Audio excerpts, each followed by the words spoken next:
Not responsible for the content. Advisory services offered through Blackridge Asset Management, a registered investment advisor. Securities are offered through Peak Brokerage Services, LLC. Blackridge Asset Management is a separate and independent entity from Peak Brokerage Services, LLC. Member, FINRA, SIPC. And now, today with Denny, here's Denny Artachi. Good morning. Another beautiful day in South Florida. Love it. Hey, Evan, the over-under on you. How many hours you slept last night? I'm going to go with 4. What was it? All right, so here's the deal. I went to bed at 8. Really? Woke up at 11. Fell back asleep at 11:30. Woke up at 1. Okay. Fell back asleep. Woke up at 3:30. Is that to remind yourself on how to go back to sleep? I don't know. It's just weird. I just can't sleep all the way through, man. Well, you know what? Today's subject might keep you awake because we have a renowned expert on cryptocurrencies. And I tell you, everywhere you see, people are talking about this. It's not just a phenomenon. But we have Chuck hi, Mr. Chuck Johnson with us today with cryptocurrency. How you doing, Chuck? I'm doing great, Denny. Thanks for having me today, and it's a pleasure to be here, and I'm honored. Speak into the mic because they're going to think that, don't be afraid if they ask you. We do have a caller already, and I want to talk about lots of things, but let's go ahead and get the caller first and see what kind of question. Who do we have, Jerry? Is it Jerry you said? Mm-hmm. Jerry, you're on today with Denny. How are you? Good. So you have a question about cryptocurrencies? Well, yes, kind of a softball question in a sense, but I have a lot of friends who are very skeptical about cryptocurrencies. They think it's really not legitimate. So that's my basic question. Why should the general public believe that cryptocurrencies are real? I had a similar question when I first met Chuck. Chuck and I have music in common, all right? He's such an intelligent, cerebral guy. Chuck, how would you answer that if this is real? How would you answer that question? Well, here's how I'd answer it, and it's very simple. The word adoption has taken place on a global scale, and that is what's driving these digital assets. And with that adoption comes some big names, all the way from Paul Tudor Jones to Elon Musk to Peter Thiel, the biggest names. Mark Cuban is involved in 3 digital projects at the moment, and he was not so complimentary about this space or this asset class not so long ago. So this is what's going on. More than that, that the banking structures around the world are all adopting a new asset class. There's money. It's a money revolution spreading around the globe. I used to think the same thing or have the same question as you do, Jerry. But I think, look, yeah. I think from Jerry's point of view and mine, when we ask, is it legitimate? People fear, hey, I buy this, and what's to stop it from them closing up and saying, hey, your account is worth 0? Jerry, is that kind of like why you're asking that question? Yes. Yeah, because that's a legitimate, hey, what happened to my money? I don't know, Vinny Boombots, they closed shop. They're down the street now. They're selling aluminum siding. So, but banks are adopting this, right? You have large companies like Fidelity that are starting to build a platform for it. Is that not true? Chuck? Yes, absolutely. Fidelity is the greatest, has the largest scale in their class, and they have a cryptocurrency arm. But let's point at some other things that are very important. Yeah. There's a synonym, ICE. ICE. It's not the border people. It's not that. Yeah, that's we don't get political, right, Evan? It happens. Don't be talking ICE, okay? Okay. Well, what this synonym for today's purposes? Say synonym again. Synonym. Okay. All right. Okay. That's the Intercontinental Exchange. They happen to be the owners of the New York Stock Exchange. Okay. And many other exchanges around the world. Do their last name, does it end with a vowel? The owners? I had to ask. Well, I'm gonna defer that over to you, Denny. But look, it does trade, and I did ask you, how easy is it to buy, these coins and then get out? Let's say I'm buying it today and I want to get out this afternoon or tomorrow. Can your orders be filled like equities can? Immediately, yes. Immediately. There's several exchanges. Bitmain is one of them that we hear a lot. Okay. Gemini, many others. But I want to finish on Jerry's question. Yes. And that is that the Intercontinental Exchange, that of course owns the New York Stock Exchange, they created a platform and developed a platform called BACKT, B-A-K-K-T. B-A-K-K-T was developed to be an on-ramp for fiat currency to flow into the ETFs, that is electronically traded funds, on the New York Stock Exchange. So that would tell you something about where this space is going. That's interesting. And the thing, look, Jerry, I'm conservative by nature. I'm not, all of you listening out there, we're not promoting buy cryptocurrencies. As a matter of fact, Chuck doesn't even do it for a living. Chuck's not a broker. He doesn't need your money. He wants to educate. I think you told me that we're at like when Apple started with this whole craze of cryptocurrency. You really believe that? Like when Apple was cheap? You think the same thing is happening with cryptocurrency? Well, yeah, what happened with Apple is they owned about 3% of the total share. Okay. In their business, which is computing, personal computing. And now it's... And so Microsoft or owned the other 97%. Mm-hmm. When they came together, the Apple then had the exposure to the other 97%, almost identical to the cryptocurrency space. Where about 3% of all investors had some type of a holding in digital assets. I mean, it's just so hard because I look at some of the figures you wrote down here. Folks, $10,000 5 years ago would be worth $1.4 million today. Are you kidding me? That was just from Bitcoin, that figure you put in there? Just Bitcoin. That's ridiculous. Now, Bitcoin is up, what, 500% this year? 582% this year. Jerry, you're not going to mortgage your house and buy cryptocurrencies, are you? Oh, no. Okay. So I always tell... Convince me why I shouldn't buy silver or gold instead.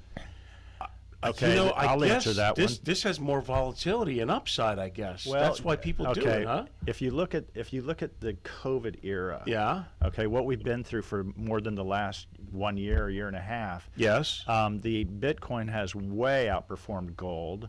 It has stood up against some of the strongest headwinds, and it is a bona fide store of value. It's gold 2.0, as it's referred to, and I'm going to stay with that. I believe in it. So here's another thing that I think, and I had asked you this as well.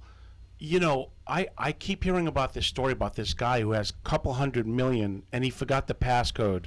So the other fear that people have is, do I have to remember all these passcodes to get access to my money? So have they fixed that or what? Well, that's why the banks have been. That's a really good question. It really is, because what happens, and the dark web out there, you look at companies like Target, Experian, Home Depot, all that information was hacked in. What makes this safer than that, when you're putting in your hard assets? Well, when you go down the list that we have here, Denny, we have Target, Experian, Home Depot, Sony, J.P. Morgan. Yeah, they all had big hacks. Experian, huh? Yeah. Okay, they've all been hacked. LinkedIn, millions of... So what's to stop? I mean, how safe is this when you're buying it in the exchanges? I can't tell you the exact number of hacks that try to occur on the Bitcoin itself every single hour. Yeah. But it's astounding, the number, and it won't happen because that's, We're going to take a short break and stay on point. Jerry, you're welcome to stay on the phone with us. And anyone else want to call in, we'll be back in a minute. Just so you know, too. All right, welcome back. Today's about finance. In about 15 minutes, we're going to have Paul Meeks, world-renowned chartered financial analyst. You see him on CNBC every week. Before we take our next call, and hopefully Jerry's still on the line, there are other things besides Bitcoin. Like I was having dinner last night, and my lady's 18-year-old son bought this thing called Ethereum, okay? So he bought that at like $1,200. You know where it's trading right now? And he bought it, I don't know how many months ago. It's at $25.75.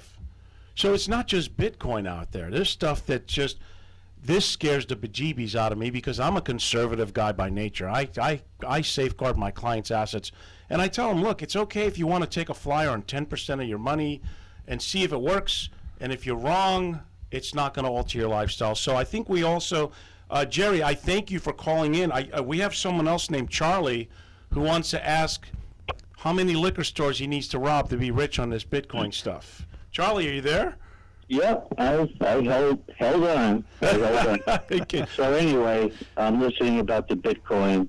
What do you think about this? Okay, I'm with Morgan Stanley, Okay. and I've been retired since I'm 58. I'm 73. Wow. I'm very well off. I think that the Chinese are behind Bitcoin. Ah.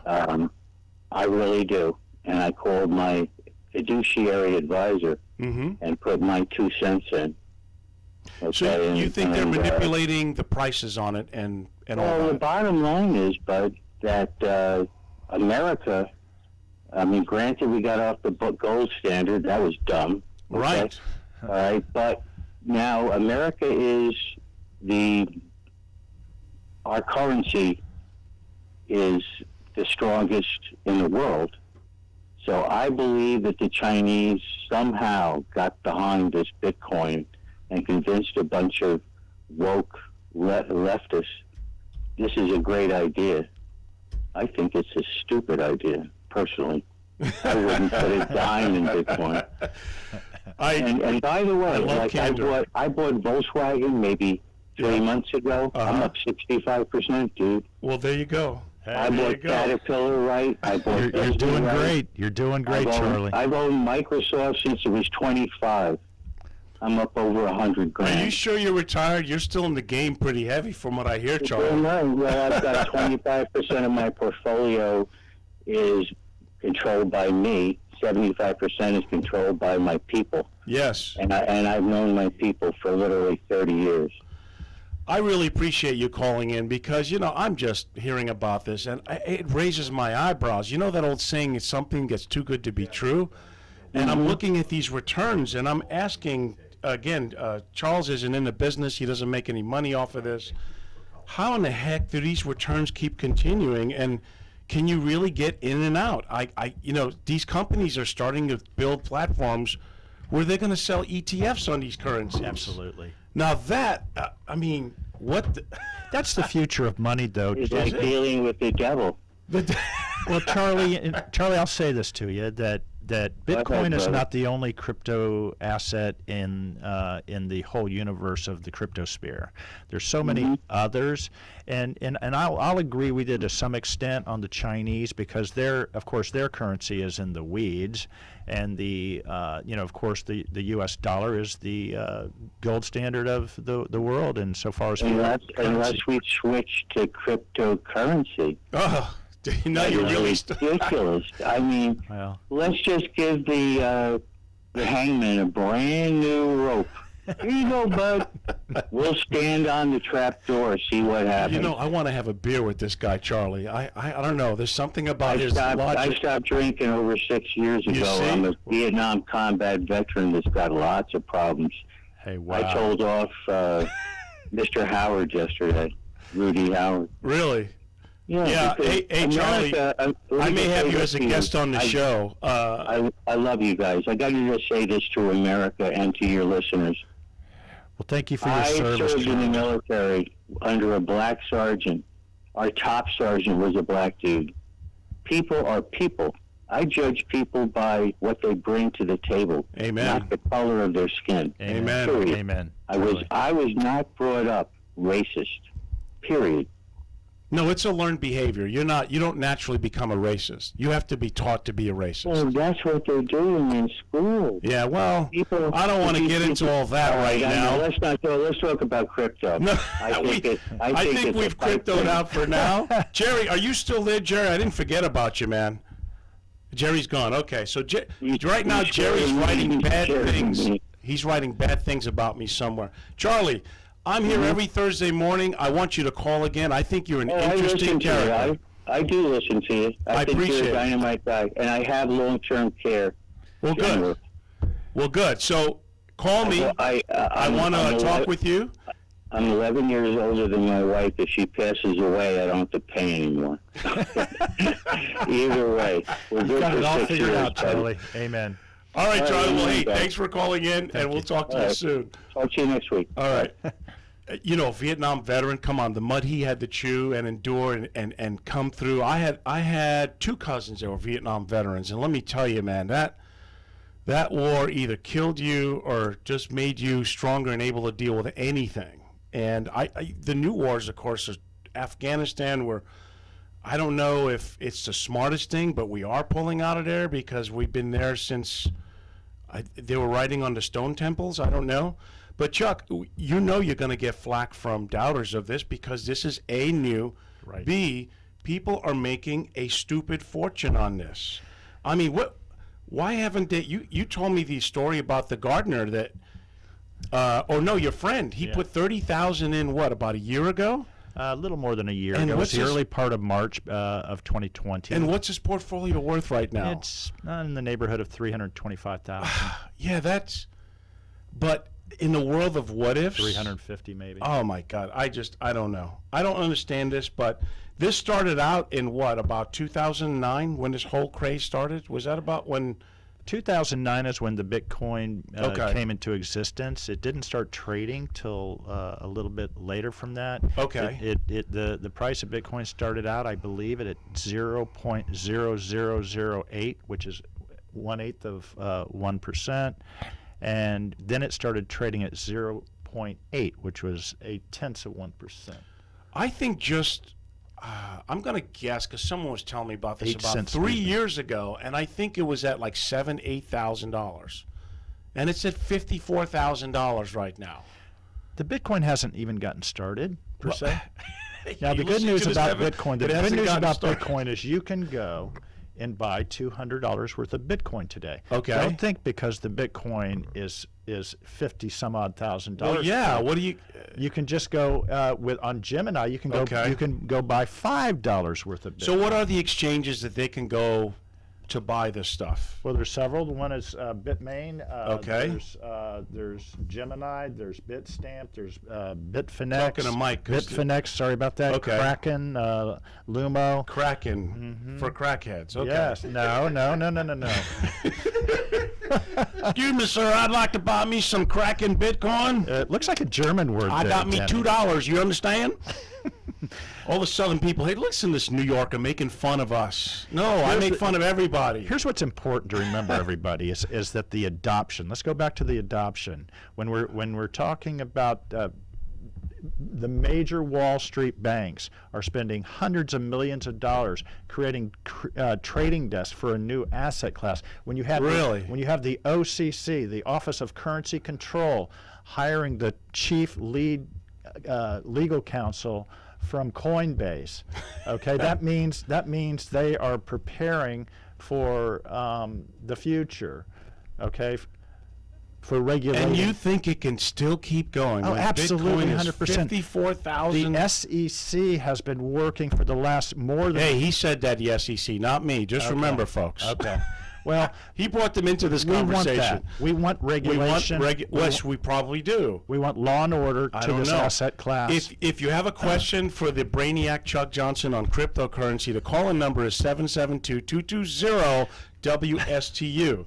So remember, folks, we're not saying mortgage your house and get rich in the next 6 to 12 months. You should take anything with a grain of salt, do your own research. Here's the other thing, too. There are no advisors recommending this because, yes, it's not regulated. And that's why when I talk to my clients, I say, look, if you want to try something out, take a small portion, a flyer, a gambler. If it goes wrong, it's not going to alter your lifestyle. But it's hard when they see these type of returns, and that, I'm telling you, it just kind of scares the bejeebus out of me. And I know that you've done well with it, and you still think there's so much upside to it. There's a lot of upside. It's just getting started. We're basically, to give you an example, I would say we're internet 1987. Now, When they had the Apple and the Commodore 64 and all that stuff? I would like for all of your listeners to go to YouTube And Yeah. to listen to Bill Gates being interviewed by David Letterman. Okay. It's the funniest thing you've ever seen. It was really a great show, and it comes in YouTube on about 3 parts. And Letterman is saying, "Wait a minute, you're gonna go ahead now. Tell me you're gonna be marketing things, and there's gonna be social." He was already a media." billionaire, right? Well, yeah. He talked about Bill's house at that Okay. moment. He said, "You All know, right. your house is 50,000 square feet." I've seen his house. When I go to Seattle, it sits on the hill. Yeah. And it's ridiculous how it is. And I don't know. So look, I'd like to also I want to have Paul Meeks on the line. I hope he's available because he's going to give us he's going to give us a thing about the market and how he thinks equities are going. Oh, I think I think Evan's being sweated over here. Uh-oh.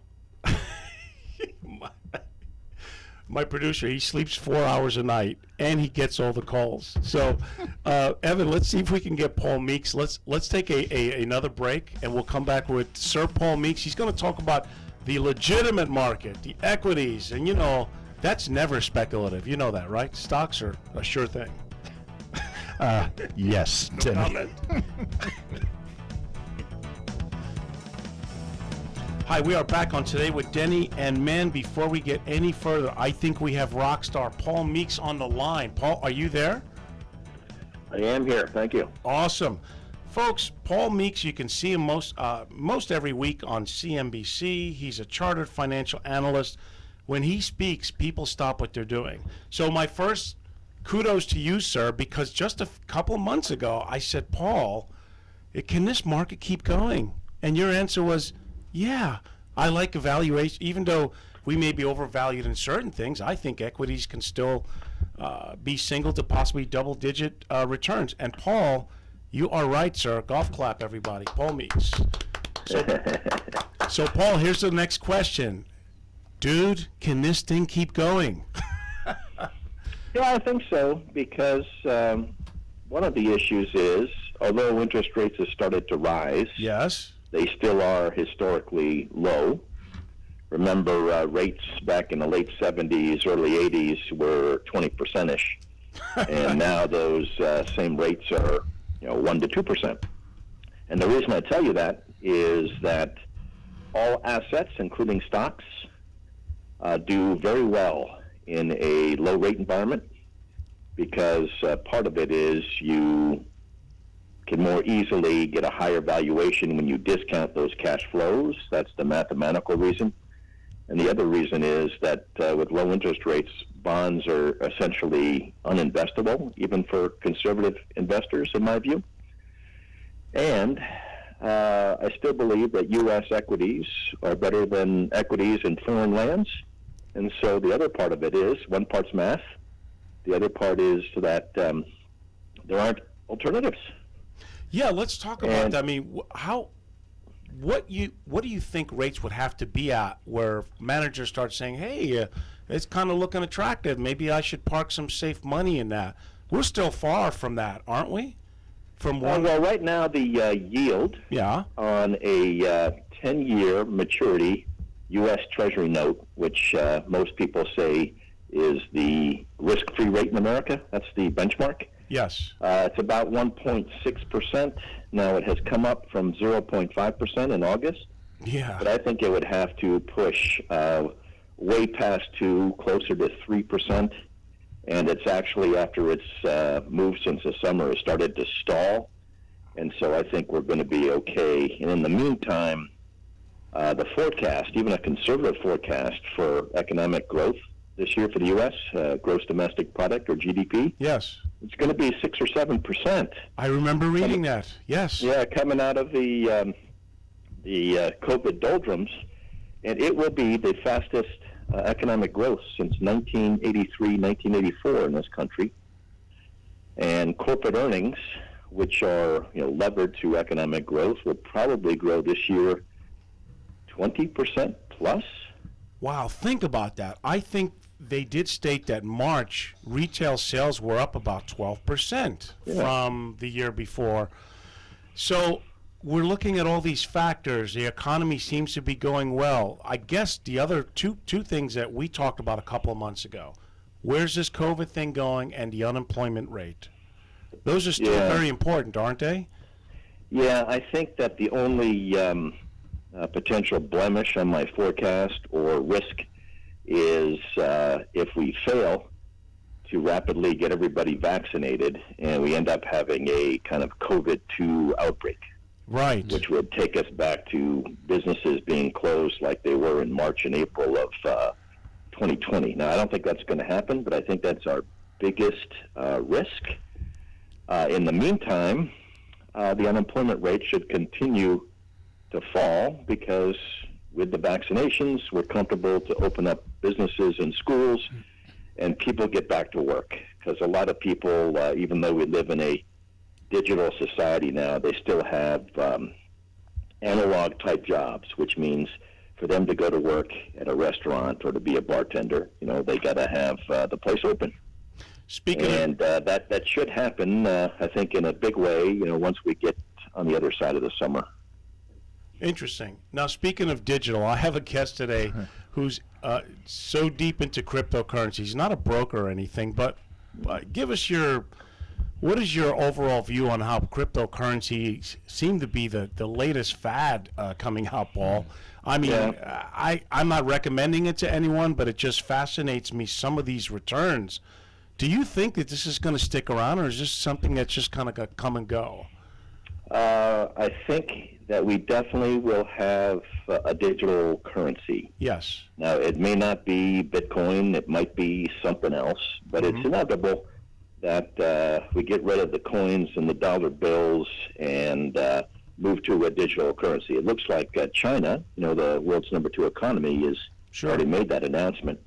And so it's inevitable, but in the meantime, a currency has to be a store of value, and it has to be a high comfort level that when you make a payment, the money is going to be there. And I don't think we're there yet. So right now, crypto is kind of a speculative investment.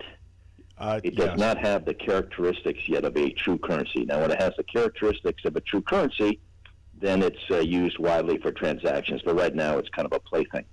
If they start building ETFs or platforms like that, I guess that's when more people will get involved. But yeah, right now you have to go to exchanges to partake. I was just curious. This is definitely not. You're a very intelligent guy, and so look. As far as the market goes, it all goes back to supply and demand anyway. You have to put your money somewhere, and rates are low with bonds. Isn't that also the truth? Yeah, I think it's very difficult to make a case for bonds unless rates start spiking, really rise. Because I have a 92-year-old dad, and of course I helped him with his money, and he's the most conservative of all time, but I can't in good conscience even put that guy into bonds that don't even yield inflation. And then the other problem is, while interest rates are rising, like they have since August, people don't realize this, but bond prices move opposite from interest rates. Right. So right now, interest rates are still low enough that they're unattractive. However, while they're moving, it's a double whammy of bad because the principal or the price of the bonds will fall as rates rise. So right now, bonds actually have a higher potential than stocks for a loss of principal. So bonds are actually not conservative investment right now. They're actually the risky investment. I love to hear a smart guy accent what I tell my clients, because I'm a lackey compared to you, but that's exactly right. As rates go higher, that paper, the value is going to go down. And, they forget that bonds can be very, very speculative and risky as well. It's not every eighth of a point. Everybody thinks that bonds are, bulletproof safe, but actually, no. You can lose principal on bonds. I'll give you an example. I think the S&P 500, which is the benchmark of U.S. stocks, it's up about 9, 10, 11% so far in 2021. And the AGG, which is probably the best-known ETF or index of bonds, is actually down 3 or 4%. So what you thought was bulletproof safe is actually down this year and getting smoked by the S&P 500. Well, bonds trade. It's not. I think the old thought process was people would buy and hold their bonds for 10, 20, or 30 years. Right. But they're trading now more, so that's why I think that also leads to the volatility. Trying to guess what the Fed's going to do. You know, I also love the fact that you said, you know, I know we have a new administration, but that's going to have little to do with things like gas prices. Like, everyone thinks the president controls all these factors, and it's just not true, is it, Paul? Yeah, I actually teach college finance here where I live in Charleston, South Carolina. I teach at the Citadel, which is a military school. And I tell students all the time that it doesn't matter if it's Trump or Biden. When it comes to U.S. finance, the president, regardless of political party, is probably not even in the top 10 as far as the most important people. The most important person is Jay Powell, who is the chair of the Federal Reserve Board, our central bank.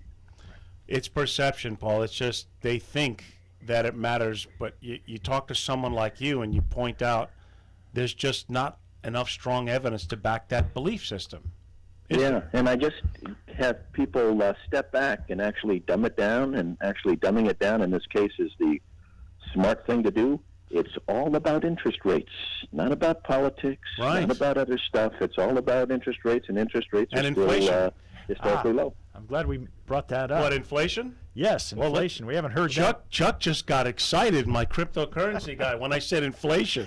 Paul, what is your prediction on inflation from, say, 2022 onward? Because, you know, being in this COVID stimulus environment globally, and, you know, all the fiats are being printed as fast as they can print it, what is your take on the inflation as we move forward? That's an excellent question, because then it dovetails into our conversation about bonds versus stocks. So here's what I think happens. I think as we reopen the economy, which we shouldn't be scared of, that should be a good thing. Amen. Amen. We will have a push in inflation, probably to a higher, a little bit uncomfortable level. And the comfort level for the Federal Reserve Board, which actually controls monetary policy in this country, is about a 2% max. So I think we're going to actually push through that with a flood of business reopenings. And say it gets a little scary. You know, it gets past 2%, which in the past have been the peak. But then what happens is, after we go into a more normalized environment, right, something back to like a 2019 before COVID, and we get past this initial push of businesses, I think that inflation settles down again to about a 2% long-term average, and that would be okay. The only thing that I was thinking is, and again, I'm not getting political, but they're spending money faster than drunken sailors on shore leave on a weekend. I mean, they just did a $1.9 trillion. They're talking about doing another $2 trillion. So, Paul, honestly, that can't help things if they keep pushing that much money into the economy, can it? Yeah, that worries me long term. It doesn't really worry me in the short to even intermediate term. Okay. In intermediate term, I mean several years from now. Right. Because what's happened with interest rates still low, and I expect them to stay fairly low, the cost of paying our debt, despite the fact that we have more debt to pay with the big projects coming out of Congress, yes, is actually quite manageable. Okay. Because it's not necessarily how much debt you have, it's the interest expense. And with interest rates low, you can actually handle a lot more payments. And as long as we stay in that paradigm where interest expense is low, we can handle a bigger debt load. But I'm, no fool. I don't like the fact that we are now 4, 5, 6, 7 trillion down the road. There will be some hell to pay, but just not anytime soon. Gee, I think they'll say, I've got an idea. We need money. What should we do? Here it is. Let's raise taxes. Yeah, well, that's coming because, of course, Biden talked about that even in his campaign. But yes, he did. I think it's going to be hard to push that through. Let's hope he doesn't get to it. Hey, Paul, how about a prediction on capital gains? Well. As far as the tax? Yes, sir. Yeah, I imagine that, particularly since Biden's plan is to focus on people that make over $400,000 a year, which is the wealth. And of course, the wealthy own a bulk of the stocks in this country, and most of the capital gains. So yeah, I think any kind of package, they'll have a big push to raising capital gains taxes because he wants to take money from the wealthy, and capital gains come in stock gains, and the wealthy's got them. Yeah, I like the way they categorize wealthy. They put it like if you make $100,000 a year, you're wealthy. Like, what's the matter with you? Paul, I so love having you on the show. And remember, tell Joe Kern you got somebody watching your back, so he better be nice to you when you get on that show with him. Yeah, he messed me up the last time I was on. It's those days from when you were all in that same building in New York, right? Yeah, now I do stuff from remote camera, but back in the days of old when I was running the tech funds for Merrill, when I was in the studio, I would be right there with all the anchors, so I actually know them pretty well. Well, Paul Meeks, ladies and gentlemen, always a pleasure. Hey, let's check out things in a couple of months and see how we're rolling. And are you going to be at the party the end of this month? Are you coming in? Yes. If you're there, I'm looking forward I'm going to be it. there, and let me just say that there will be some musical surprises at our gathering. Okay? Ooh, yeah, I want to see you play. Okay, you're going to see it, buddy. Paul Meeks, ladies and gentlemen, we'll be back on Today with Denny.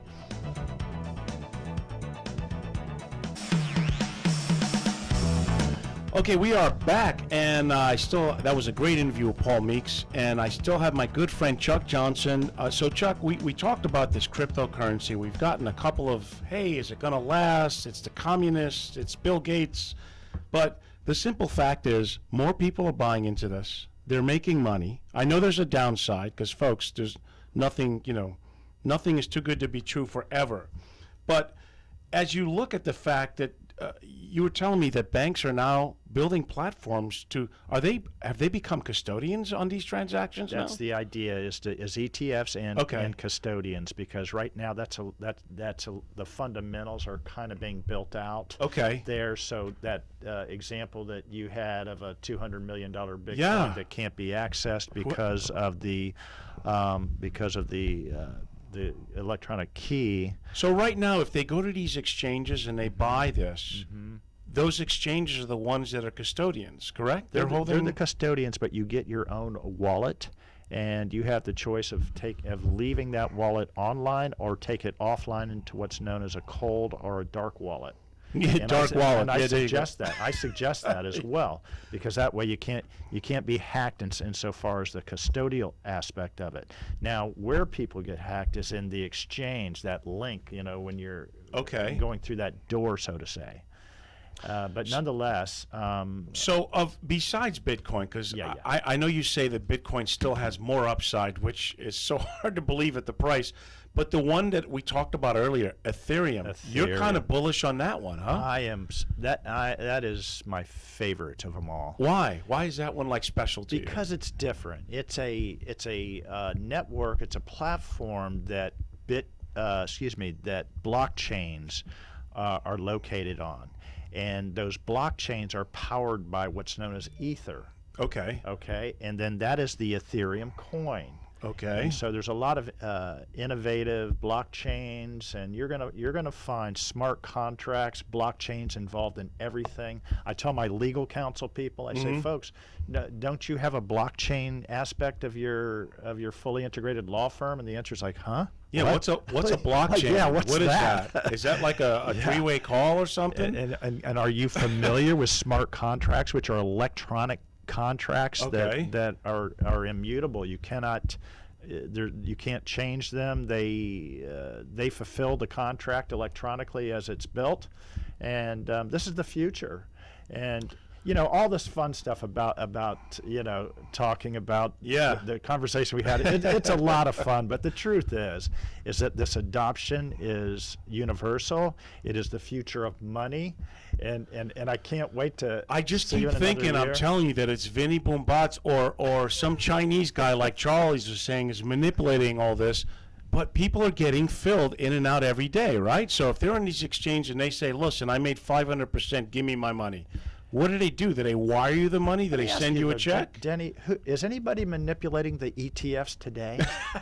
No. Anybody? Stock markets are never folks. Ever. The stock market is a linear experience. Absolutely. It just goes up. It never goes down. Right. And no one ever manipulates it. Right. You know, I laugh because you said Kramer said he's made his most money this year on cryptocurrencies. Is that true? Did you hear him say that? More than any other investments he has, he made by far, not even close.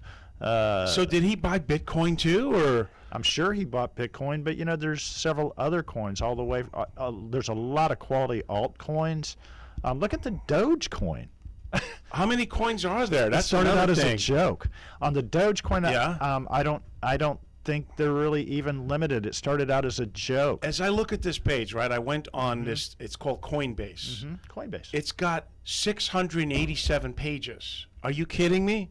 What do they have? Bitcoins for the moon? I mean, where did they come There's up with thousands of coins thousands out of there, them. but there's only there's really not that many that Okay. are in the top categories that are actually Meaning- that have function. Okay. That have volume, that have 'cause- capitalization and Okay. have trading volume to cover your trades. All right, this may seem like a dumb question, but penny stocks are manipulated by market makers. So why can't this be any different? If you have people that are long the Bitcoins and it's relatively thinly traded, they can kind of put the bid or offer where they want to, can't they?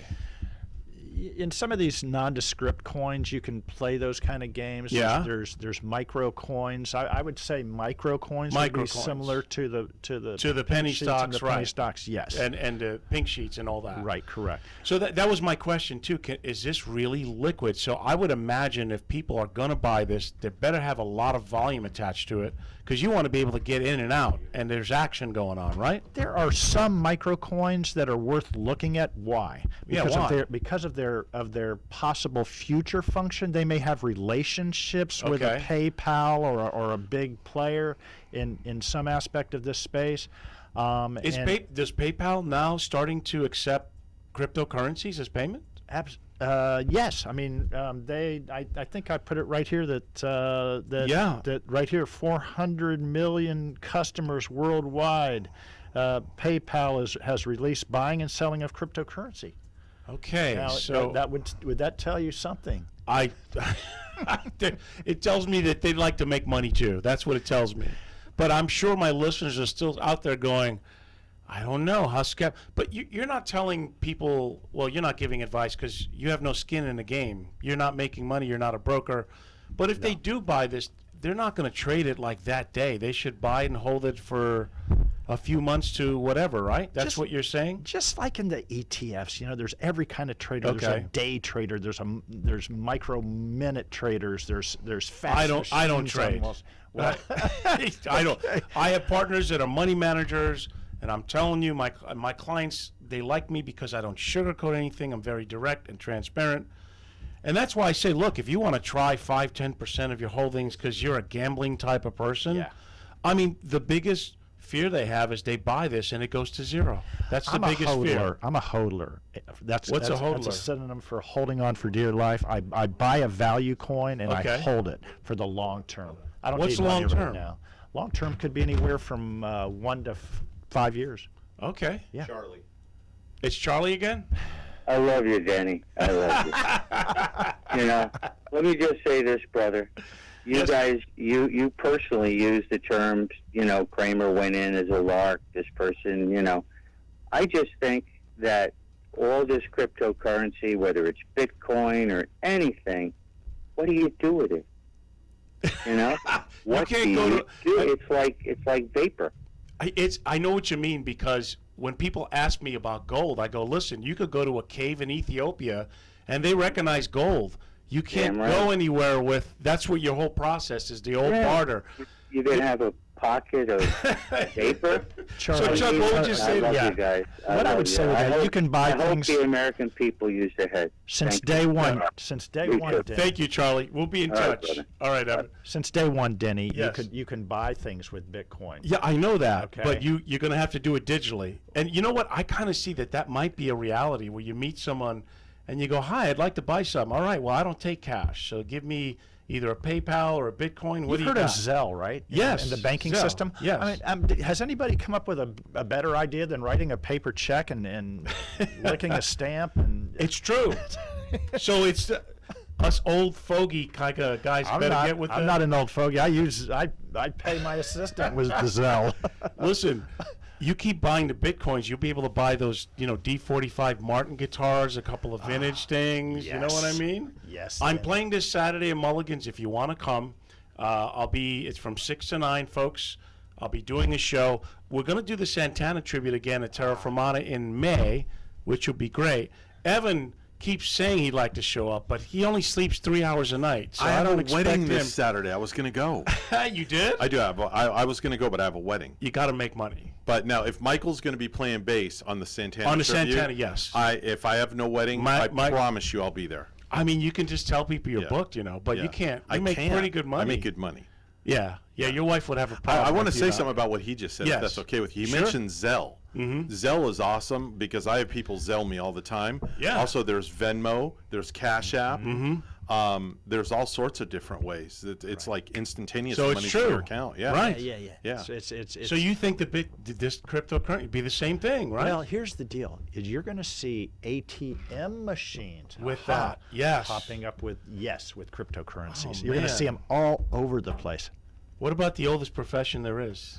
Well,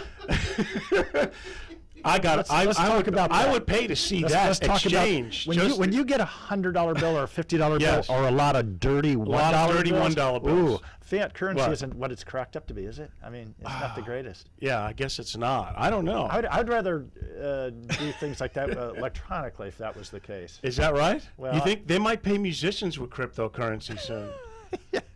But I don't know if they could do that because they send 1099s. Evan and I have talked about this. If it's over 600. Yeah, if it's over 600. You slug all this equipment, you play for 3 or 4 hours, break it down, you make X amount, and they give you a 1099. And oh, by the way, you had a beer and a burger. That's a $20 tab.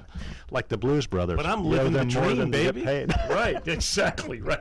Let me see. We agreed to pay you $300. Your bar tab was $5, so you owe us $200. That's okay. We'll just start taking your amps and Go your start guitars. the car. Go start the car. Go start the car. Right. We're going to be back. Well, hey man, I've enjoyed having you here. I hope my listeners got a little better idea to not mortgage their house and go after Bitcoin currencies, but it might be something you think about. I got educated. Evan, you learned one or two things, right? So, folks, we'll talk to you next week. Thanks for listening on Today with Denny. Make it a great day.